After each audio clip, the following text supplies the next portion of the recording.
Welcome back, everybody, to a new episode of Pasty-T Garage. Here we're going to be doing some maintenance on a 2004 Ford Focus wagon. I know, Focus wagon, but shouldn't change much of the stuff that we're going to be doing to it. So it does have the Zetec 16-valve engine.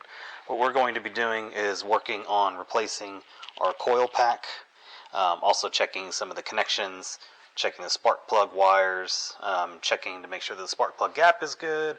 We're going to be cleaning the mass airflow sensor right here, and we're also going to be checking different grounds and other stuff like that. Basically, what we're going to be doing today is just some sort of maintenance on the system. I'm having a slight misfire at idle and sometimes under load when in overdrive, and so I just want to make sure that these components are good.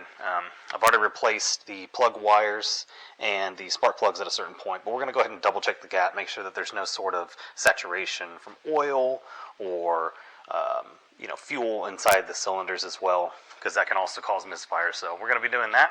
So I'm going to walk you through the process of what I'm doing, and I hope that you will enjoy this journey today. So the first thing we're going to do is we're going to disconnect the battery, and we're also going to put our PPE on. So I'm going to be wearing safety gloves, safety glasses, just in case. But we disconnect the battery because anytime you work on the car's electrical system, you want to make sure that the battery is disconnected so that you don't have any sort of weird electrical issues. I'm just making sure my connections are already tight. So we're going to disconnect it. We're going to disconnect the negative terminal. Actually, we're going to disconnect the positive. And what I do is I have a 10 millimeter nut that holds this terminal on. Go ahead and loosen that up with the wrench. Once we get the terminal loose, I like to use a shop towel and just kind of place it in between the terminal and the connector right there. Alright, so once that's out of the way, we're going to go ahead and disconnect our mass airflow sensor. Because what we're going to do is we're going to take the coupler off here, we're going to take the air box off, and we're going to spray some mass airflow cleaner. This is what I'm going to use today. And basically we're just going to spray to make sure that there's no debris on the airflow sensor itself, so that way it's reading accurately. So we can disconnect this coupler right here. Standard screwdriver. Make sure it's a little loose. It might be kind of tight, which is why we're going to take the air box off. And I'm going to use 8 millimeter on a kind of wobble socket.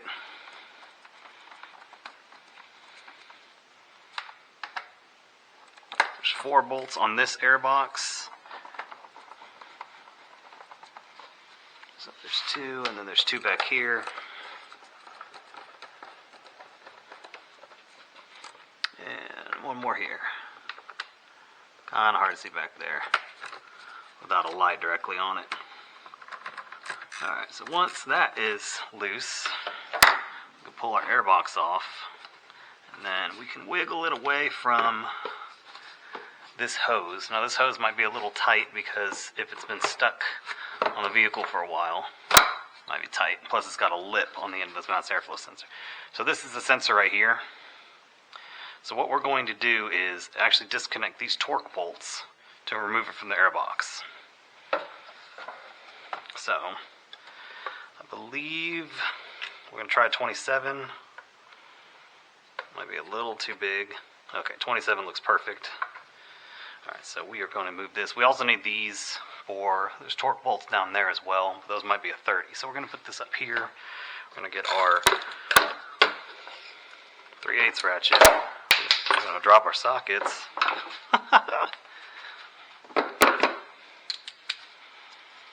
Okay, now this is probably not very tight, so we don't want to go crazy trying to break them loose. Yeah, as you can see, it already is super easy to get off.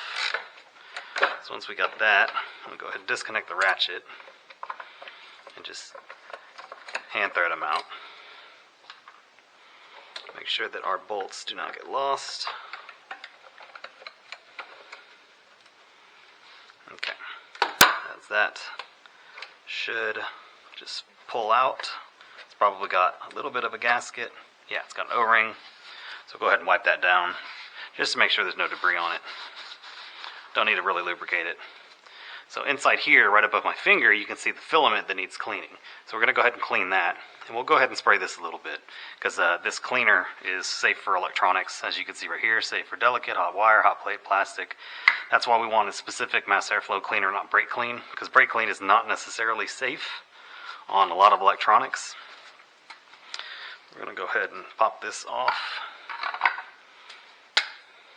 I'm going to use the little applicator piece so we can have kind of fine-tuned precision.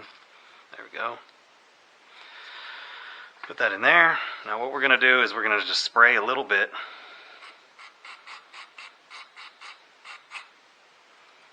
Kind of shake it out. We're going to spray the back side of that piece. And we're going to let this dry. So this is going to take a little bit to dry. So we're going to go ahead and just set that over there. We're done with that. So we can go ahead and put this up. Now, while we're at it, might as well check our air filter. You can see, air filter's got a little bit of dust, but overall it looks pretty dry, pretty clean, so I'm not too worried about that. But it's good to check that while we have it there. Now the next step is to disconnect our coil wires. So what we're going to do is, as you can see, we have cylinders 1, 2, 3, and 4.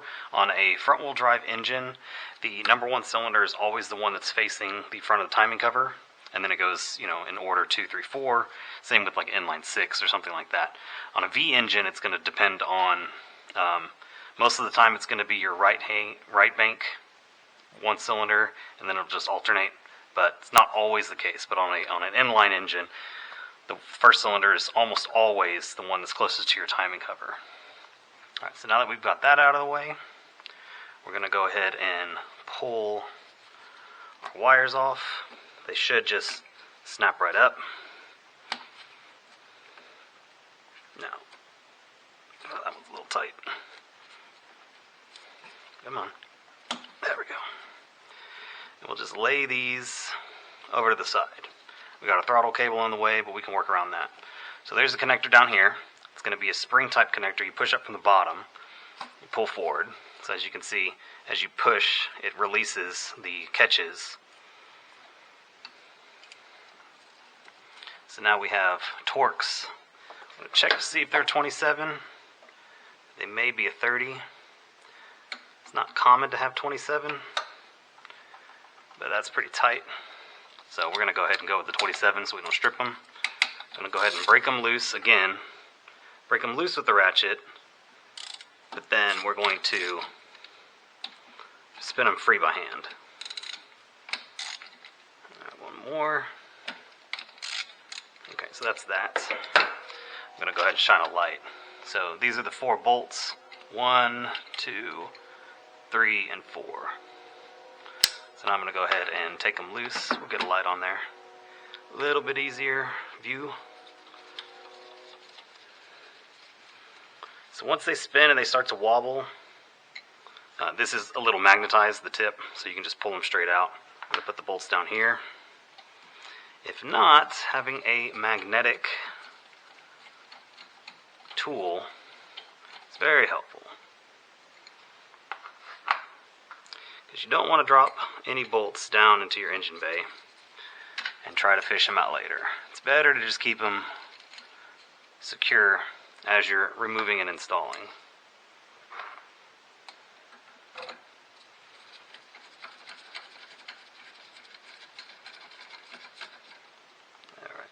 That's all 4 bolts. Now it should just pull right out. And it does. So here's our old coil pack. I'll go ahead and set that over here.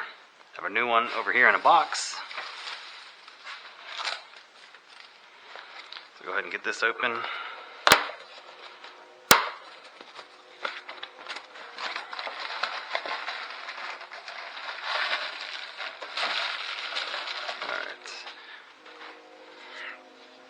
So you just want to kind of compare the two to make sure that the numbers match up. 2, 4, 2, 4, 3, 1, 3, 1. You want to make sure that the connectors are the same.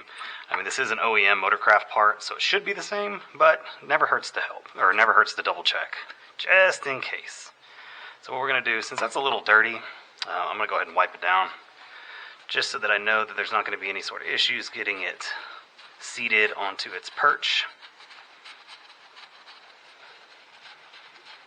I did have a valve cover leak at one time, so this is just residual oil that I never really cleaned up all the way. Alright, I'm going to go ahead and set that down. Make sure all the bolt holes line up. Now, time to reinstall the bolts. Set it in my socket. Kind of wiggle it to make sure the bolts line up. And you're going to want to hand thread the bolts in, because these came out very, very easily, and you want to make sure that they go back in just as easily.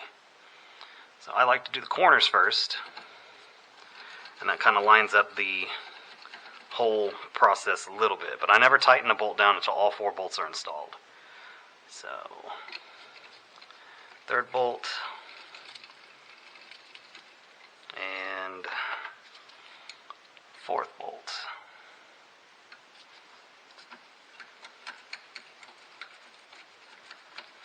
The other reason you want to hand thread it is just in case you have a bolt that's slightly not going in correctly, you'll find it a lot quicker when you hand thread, just because it's going to be harder to strip a bolt in its home with your hands than it will be with the socket, especially if you have a socket or a ratchet that has telescoping capabilities to give you more torque and leverage. All right, so we're going to go ahead and tighten all those up. Now, it's not necessary on this to tighten in a star pattern. I just do it out of habit to make sure that the whole thing is seated correctly. Alright, so those 4 are done. So now we're going to go ahead and reconnect our connector. Should just snap right in. There we go. And then we're going to put our wires back on. Slide them over, and then you should hear a satisfying click each time it connects with the coil. I'm going to go ahead and move that one.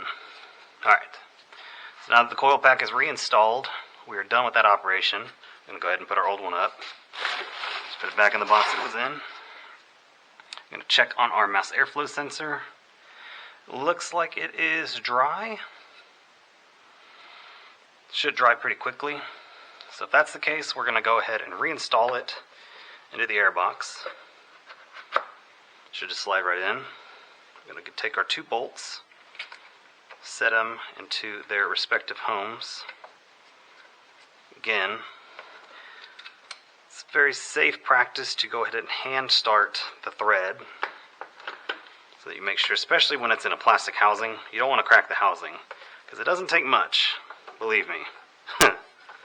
I know all too well from experience. And we're just going to barely tighten it on. Alright. That's all done. I'm going to reinstall our air box. Make sure it goes into the coupler. Actually, move this out of the way.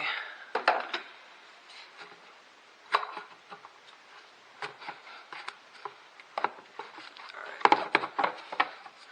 Goes into the coupler. We're going to make sure it's seated on the bottom part. Connect our sensor.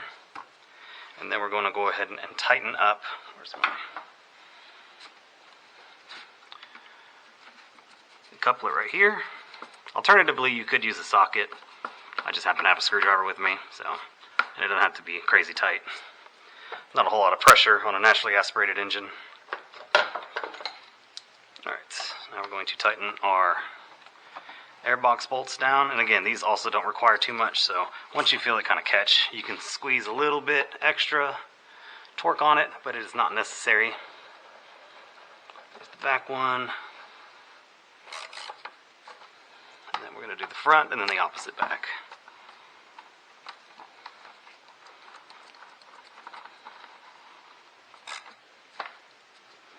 And back there.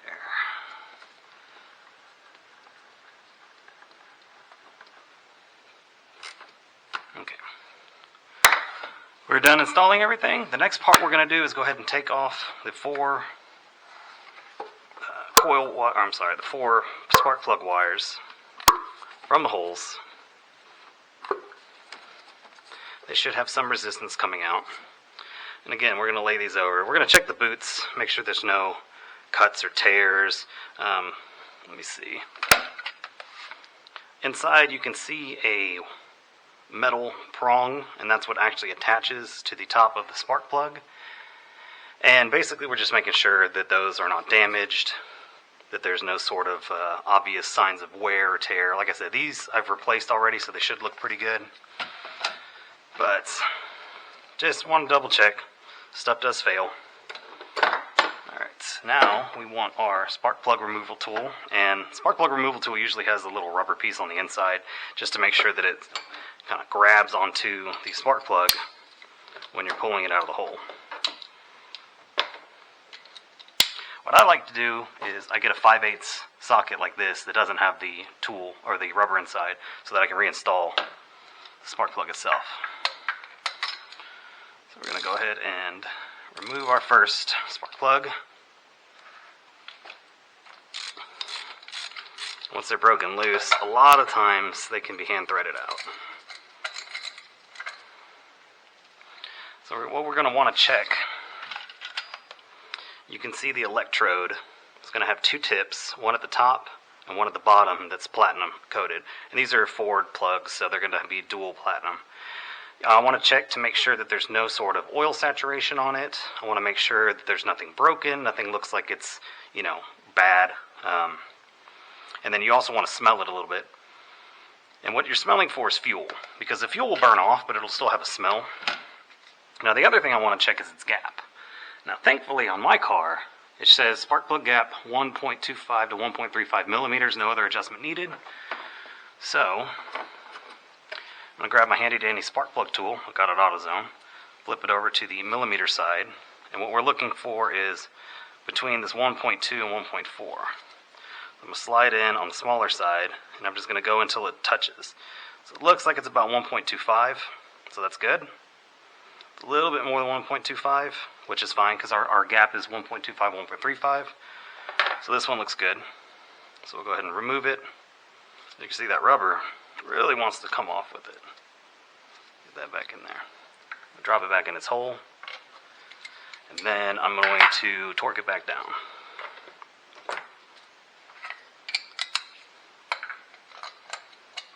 Hand thread into its home. Once it gets a little tight, get my ratchet on, torque it to spec. Now, again, each bolt, each component on a car will have a torque spec, including the spark plugs, and it's not very, very tight.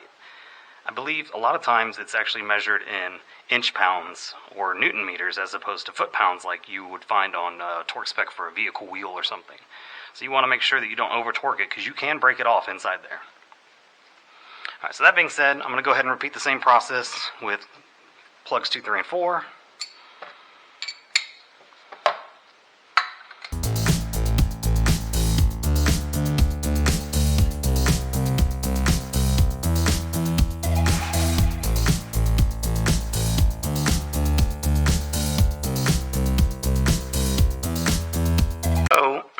Let's see if I can get a light to shine good on this. So you can see, if you look directly down on it, it looks like the electrode itself is off-centered from at the tip, or the two tips are off-centered. It's kind of hard to tell. I don't know how well you can see on here. Try to get it into the camera. But basically what that means is that this gap may be more than the indication based on my gap tool. So I'm going to check. I'm actually going to lower this one a little bit because it looks like it's having to jump at an angle as opposed to jumping straight up. So this plug itself may be bad. Could be my issue. I think what I may do is get an individual plug and replace this one. But for now, I'm going to go ahead and put it back in. I'm going to make a mental note that plug 3 probably needs to be changed just because I think it's gapping off to the side. So that may be too much of a gap for it to be considered normal. Alright, and now plug 4.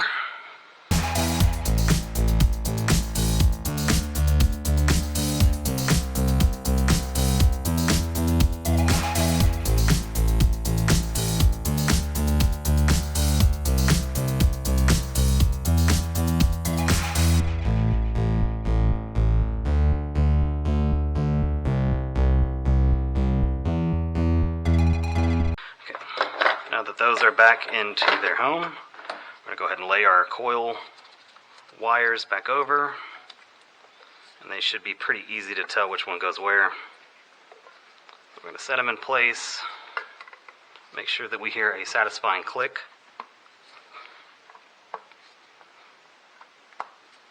And that just means that the connector is... Come on, buddy.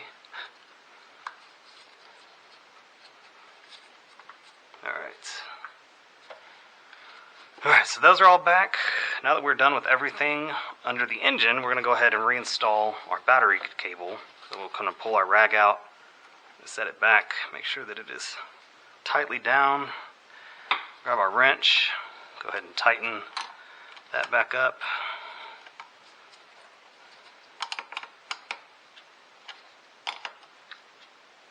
Good solid connection. Double check to make sure that there's no weird connectivity issues. And yeah, that's going to be it. So pretty quick. Like I said, we replaced the coil pack, we checked the spark plug gap, we cleaned the mass airflow sensor, checked our air filter, we went ahead and checked our ground on our battery, because sometimes that can cause issues as well if you have a bad ground. And then we also just kind of overall checked everything that was in our areas. So that's going to do it for me today. Like I said, this is a 2004 Ford Focus wagon, and what we did today was we replaced the coil pack, we checked all the spark plug gaps, we cleaned the mass airflow sensor itself, we checked the air box to make sure that the air filter was good, and we also made sure that our connections on the battery were good. The other thing that I'm going to do is I'm going to go ahead and run a bottle of this Tetraline in the fuel system, and basically what this is a very high concentrated version of the Techron that you would get at like a Chevron gas station, and so it's just fuel treatment for every like 3,000 miles or so. So once I have an empty tank, I'm going to go ahead and pop that in, fill it up with the 12 gallons of gasoline, and go ahead and drive, let the injectors kind of clean up. Another thing that you could do if you're having intermittent like sputtering issues is you may check to see if your fuel filter is clogged. I know I just replaced the fuel filter on this not too long ago, basic maintenance intervals, and so unless it's bad, that one itself should be okay. It's just I haven't changed the coil since I've had this vehicle, and it's got about 100,000 miles on it, so it's a potential error. But yeah, so that's going to do it for me today, Pasty-T Garage. I hope that y'all enjoyed the content. Let me know what you think. Drop a comment below. Let me know if you wanted me to go more in depth about something in particular. If you want to know where to get any of the tools that I used, or kind of what tools I would recommend, that kind of thing. And I'll be sure to answer any questions that you have. But that's going to do it for me today. So thank you so much for joining me, and we'll see you in the next one.